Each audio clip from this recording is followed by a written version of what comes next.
చైనాపై Trump double tariff bomb పేల్చాడు. కీలక ఉత్పత్తులపై 100% సుంకం అమలు చేయబోతున్నాడు. నవంబర్ 1 నుంచి ఈ కొత్త విధానం అమలు కాబోతోంది.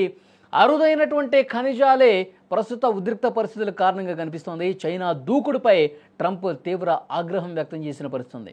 అమెరికా అధ్యక్షుడు డొనాల్డ్ ట్రంప్ మరొకసారి ప్రపంచ వాణిజ్య యుద్ధానికి తెరతీశారు. చైనాపై అదనంగా 100% సుంకాన్ని విధిస్తున్నట్లుగా సంచలన ప్రకటన చేశాడు. ఈ నిర్ణయం వాషింగ్టన్, బీజింగ్ మధ్య గత కొన్ని రోజులుగా ఉద్రిక్త వాతావరణానికి కారణమవుతోంది. శాంతి ఒప్పందాన్ని పూర్తిగా ఉల్లంఘించినటువంటి పరిస్థితి అయింది. ఈ డబుల్ టారిఫ్ విధానం నవంబర్ 1 నుంచి అమల్లోకి వస్తున్నట్టుగా తెలుస్తోంది. ట్రంప్ తీసుకున్న ఈ కఠిన నిర్ణయంతో చైనాకు పెను సవాల్ ఎదురు కాబోతోంది. ట్రంప్ ఈ స్థాయిలో ఆగ్రహం వ్యక్తం చేయడానికి ప్రధాన కారణం అరుదైన ఖనిజాలు. ఈ అరుదైన ఖనిజాలను అమెరికాకి ఎగుమతి కాకుండా చైనా ఏదైతే ఆంక్షలు పెట్టిందో, చైనా ఏదైతే ఎగుమతి నియంత్రణలు పెట్టిందో, ట్రంప్ తీవ్ర ఆగ్రహం వ్యక్తం చేసినటువంటి పరిస్థితి. ఈ ఖనిజాలు స్మార్ట్ ఫోన్లు, ఎలక్ట్రిక్ వాహనాలు, సైనిక హార్డ్వేర్ వంటి కీలక రంగాలకు అత్యంత అవసరంగా తెలుస్తోంది.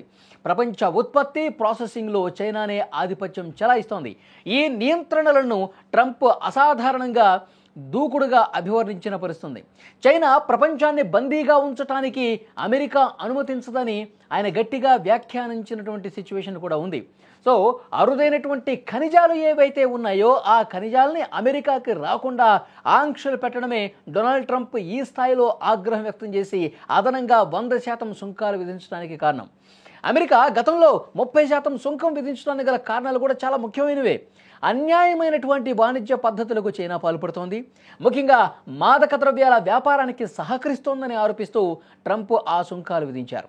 కానీ ఇప్పుడు అరుదైన ఖనిజాల నియంత్రణ పేరుతో చైనా మరింతగా రెచ్చగొట్టే చర్యకు దిగింది.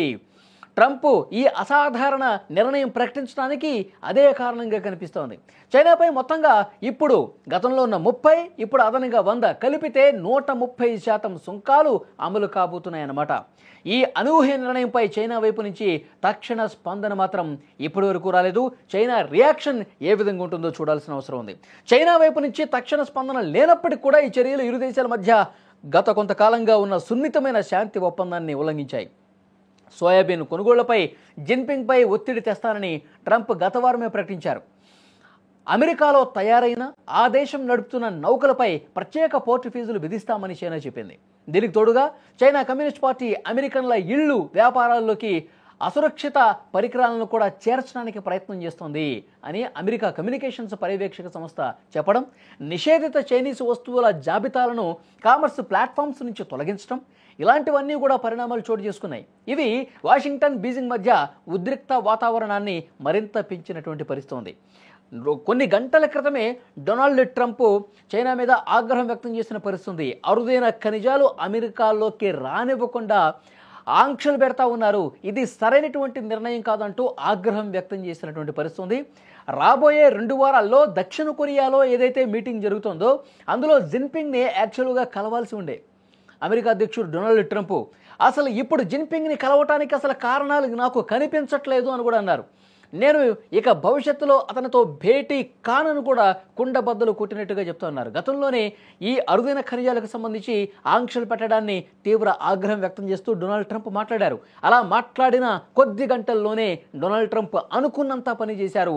తాను అనుకున్నట్టుగా ఆయన 100% అదనపు సుంకాలు విధించినటువంటి పరిస్థితి. ఈ సుంకాలు విధిస్తూ చైనా తయారీ వస్తువులు చైనాతో పాటు ఇతర దేశాల నుంచి అమెరికాలో వచ్చినా సరే, లేదంటే చైనా నుంచి నేరుగా వచ్చినా సరే, చైనా నేరుగా అమెరికాలోకి ఎగుమతి చేసినా సరే, అలాంటి వస్తువుల మీద ఇది అదనంగా 100% అంటే 130% సుంకాలు వర్తిస్తాయి అని కూడా చాలా స్పష్టంగా చెప్పారు. ఇది నవంబర్ 1 లేదా అంతకంటే ముందే అమల్లోకి వచ్చే అవకాశం ఉంది.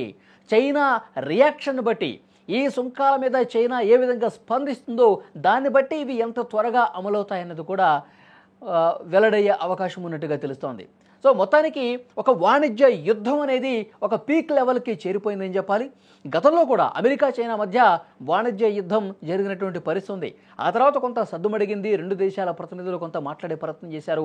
కొంత ఆ పరిస్థితి గాడిలో పడుతున్నటువంటి సమయంలో మళ్ళీ ఉద్రిక్తతలు రాజేసుకున్నటువంటి సిచ్యువేషన్ చాలా స్పష్టంగా కనిపిస్తోంది. ఈ నిర్ణయంతో చైనా ఒక్కసారిగా షాక్ అయిపోయినట్టుగా పరిస్థితి ఉంది. చైనా యాక్చువల్గా తెలుసు, ఎందుకంటే ఈ ఆంక్షలు పెట్టడాన్ని అమెరికా అధ్యక్షుడు డొనాల్డ్ ట్రంప్కి కంటగింపుగా ఉంటుంది, దీని మీద సుంకాలు పెంచే అవకాశం ఉంటుందని చెప్పి చైనా కూడా ఒక అవగాహన ఉంది. కానీ ఇప్పుడు ఏకంగా 130% పెంచడం అనేది ఒక షాకింగ్ డెసిషన్ అనేది అనిపిస్తోంది. మరి చైనా ఏ విధంగా ఈ సుంకాల మీద రియాక్షన్ ఇస్తుంది, స్పందనిస్తుంది? ఏదైతే అరుదైన ఖనిజాల విషయంలో ఏమైనా వెనకడుగు వేస్తుందా, లేదంటే చైనా కూడా కొంత మొండిగానే ముందుకు పోయే పరిస్థితి ఉంటుంది కాబట్టి దీన్ని ఏమన్నా లైట్ తీసుకునే అవకాశం ఉందా అన్నది కూడా చూడాల్సినటువంటి అవసరం ఉంది. మరొక ముఖ్యమైనటువంటి విషయం, భారత్ మీద కూడా 50% సుంకాలు అమలు చేసినటువంటి పరిస్థితి గతంలో మనం చూసాం. అలాగే ప్రపంచంలో ఉన్న చాలా దేశాల మీద ఈ విధంగా వాణిజ్య యుద్ధాన్ని ప్రకటిస్తూ సుంకాల మీద సుంకాలు వేసుకుంటూ డొనాల్డ్ ట్రంప్ నిర్ణయాలు తీసుకుని చేస్తున్నటువంటి పరిస్థితి ఉంది. కానీ దీన్ని చాలా వరకు ప్రపంచ దేశాలు ట్రంప్ నిర్ణయాన్ని తీవ్రంగా ఖండిస్తూ ఉన్నారు, విమర్శలు చేస్తూ ఉన్నారు.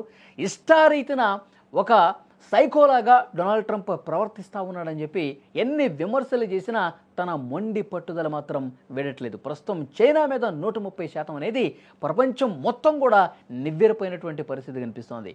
మరి ఈ సుంకాలు ఇంకా పెంచుకుంటూనే పోతాము తప్ప తగ్గించే పరిస్థితి లేదని కూడా డొనాల్డ్ ట్రంప్ చెప్తా ఉన్నాడు.